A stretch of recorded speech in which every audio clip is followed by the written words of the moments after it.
What's up? This is Coach Jared. This is a continuation of fluid dynamics as part of the 4Q activation block for a warm-up for getting you activated before either a workout or a specific movement prep, whatever it might be.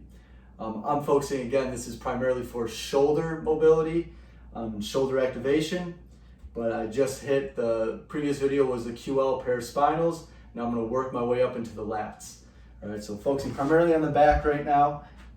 Again, I've got a couple of different mobility tools here, and with the fluid dynamics, what I'm focusing on is trying to create compression so that when I release it, we get blood flow and water, particularly into that area.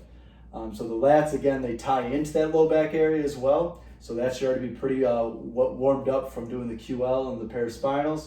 So now I'm going to focus coming up a little bit more into the shoulder region. I'm going to start with my rumble roller. With this, I want to keep whichever side I'm focusing on, and I'm focusing on my right side. I'm going to keep that hip flexed just to get a little bit of stress off of the thoracolumbar fascia in that area, which ties into our lats, and then also to just give me a little more stability so I can really manipulate this arm. This can be particularly tender, so what I would recommend is using the opposite hand placed on the foam roller to help support yourself a little bit more before putting your complete body weight onto that area. Because again, we're also getting into the ribs, which can be a pretty tender area. All right, so I'm gonna start. For this one, I'm gonna go just below my shoulder blade. So I'm gonna find, kind of turning at this angle, right where the bottom angle of my shoulder blade is.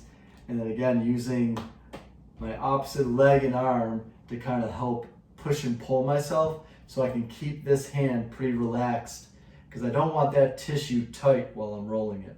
So again, I'm doing a little bit of just forward and back oscillating, and then what you can also do is a little bit of cross friction side to side.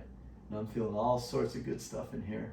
All right, so I want to use our breathing again to help really target that tissue in that area.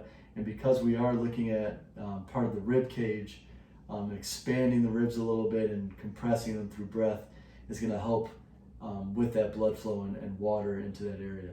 So I'll take about 3 deep breaths in and out.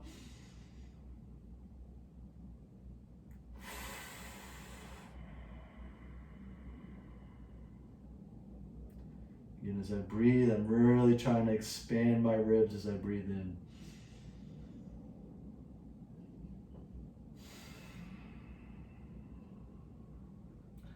All right, so once I hit that bottom of the shoulder blade, I'm just gonna slowly work my way up, and then I'm gonna use this arm now to also create a little bit more movement through the soft tissue. So I'm gonna rotate the palm up and down, see what that does. I'm gonna sweep the hand, see what I feel when I do that. Sweep it down, palm up, sweep it up. Trying to get into that nice overhead position. And again, this is surveying for any tender spots.